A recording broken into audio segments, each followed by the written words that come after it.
आज हम लोग जो बात करने वाले हैं वो सीएमए इंटर इनडायरेक्ट टैक्स के बारे में बात करने वाले हैं। अगर हम लोग देखें तो हमारा जो 2 से लेके और 5 तक क्वेश्चंस रहते हैं वो डायरेक्ट टैक्सेशंस के रहते हैं। उसके बाद 6 से हमारे क्वेश्चंस इनडायरेक्ट टैक्सेशन के स्टार्ट होते हैं।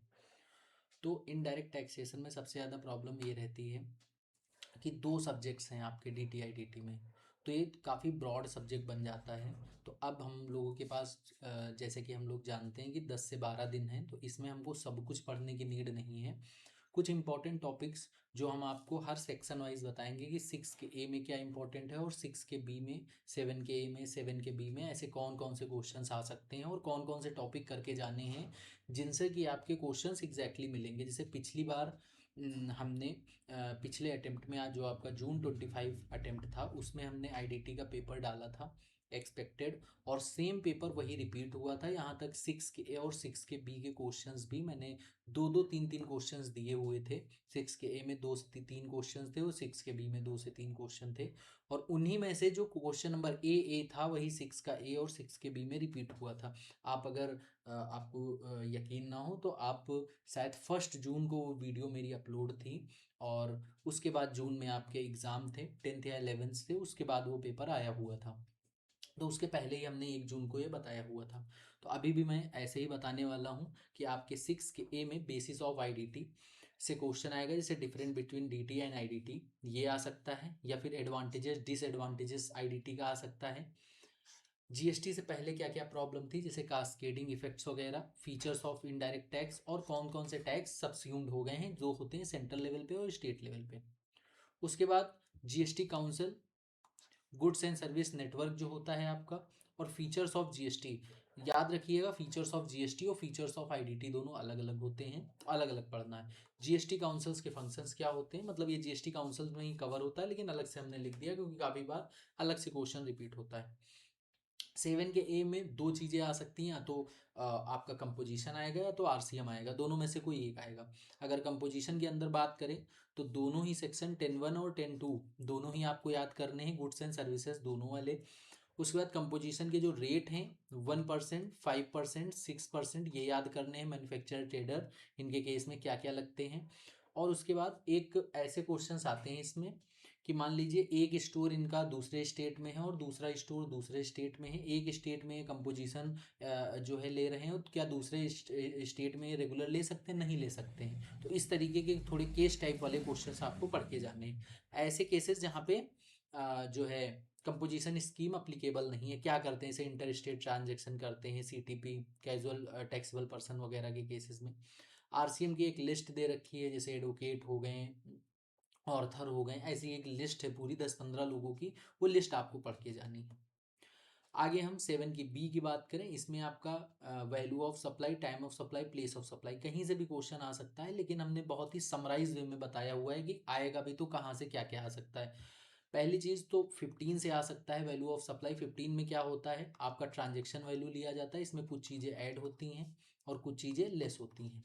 सबसेक्शन 2 में ऐड होती हैं और सबसेक्शन 3 में लेस होती हैं, ये आपको पढ़ के जाना है। क्या चीज़ें ऐड होती हैं, क्या चीज़ें लेस होती हैं, मेनली 4-5 चीज़ें हैं, वही याद रखनी है। वैल्यूएशन रील्स रूल्स में जैसे कि बहुत लोगों बच्चे जो है बता रहे हैं कि वैल्यूएशन रूल्स याद नहीं होते हमें, तो वैल्यूएशन रूल्स में आपको मेनली 4-5 रूल्स ही हम बता रहे हैं, 27, 28, जो कि एक जैसे हैं। 30 में कुछ है ही नहीं, 30, 33, 32, सबसेक्शन 2, सबसेक्शन 3, सबसेक्शन 4, सबसेक्शन 5, ये लास्ट के थोड़े से ज़्यादा इंपॉर्टेंट है, इन पे ज़्यादा ध्यान देना बस। इतने रूल अगर आप कर लेंगे, ऑल्दो आपकी बुक में बहुत सारे हैं, वो करने की नीड नहीं है।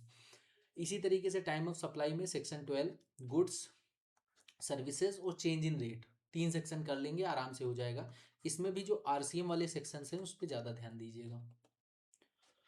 उसके बाद प्लेस ऑफ सप्लाई में सेक्शन 10, 12 और 13 पे आपको ध्यान देना है बस। इनपुट टैक्स क्रेडिट में 8A में अगर देखें तो सेक्शन 16 जो कंडीशन होती है एलिजिबिलिटी आईटीसी की, 17(5) जो ब्लॉक क्रेडिट होता है, और रूल 42 आपका जो अपोर्शन करना होता है आईटीसी का, वो आप देख लेंगे। रजिस्ट्रेशन में आपको लिमिट देखनी है, लिमिट का मतलब कि किन किन केसेस में आपका 10 लाख, किन किन केसेस में 20 लाख और किन किन केसेस में 40 लाख का टर्नओवर लगता है। क्योंकि टर्नओवर बेस्ड क्वेश्चन आपके एग्जाम में आते हैं और पिछले अटेम्प्ट में आए हुए भी हैं। इसके रेफरेंस के लिए आपको स्कैनर जरूर करना है कि किस टाइप के क्वेश्चंस आते हैं।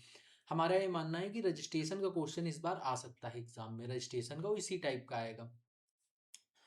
आगे 8 के बी में आपका जो है वैल्यूएशन कस्टम वाला आएगा, जिसमें कि आपके नॉर्मल क्वेश्चंस आते हैं कि आपका एफओबी निकालने को आया, सीआईएफ निकालने को आया, जो कि आप अगर स्कैनर के जून 2025 से और जून 19 तक क्वेश्चन कर लेंगे, जो कि 10-15 क्वेश्चन होंगे, उसमें ये आपके 7 मार्क्स कवर हो जाएंगे।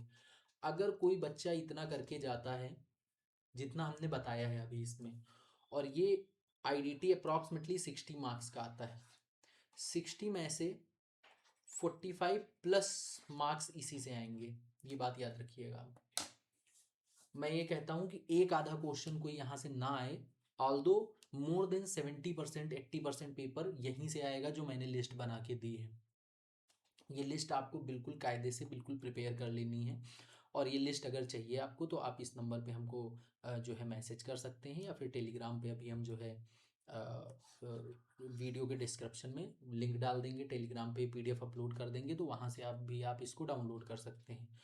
ये जितने भी टॉपिक्स हमने अभी बताए हैं, ये 3 घंटे 4 घंटे की एक मैराथन भी हमने आईडीटी की बनाई हुई है, जो कि जो है इसी चैनल पे पड़ी हुई है। मैंने अभी हफ्ते 10 दिन पहले ही रिकॉर्ड की है, तो आप लोग चाहें तो वो भी देख सकते हैं। 4 घंटे में आपको पूरे 60 मार्क्स कवर कराए गए हैं। ये जितने टॉपिक्स हम अभी बता रहे हैं वो सारे टॉपिक्स वहाँ पे कवर कराए गए हैं। तो 4 घंटे को अगर आप 3 बार करके देख लेंगे तो आपकी आईडीटी की प्रॉब्लम सारी सॉल्व हो जाएगी।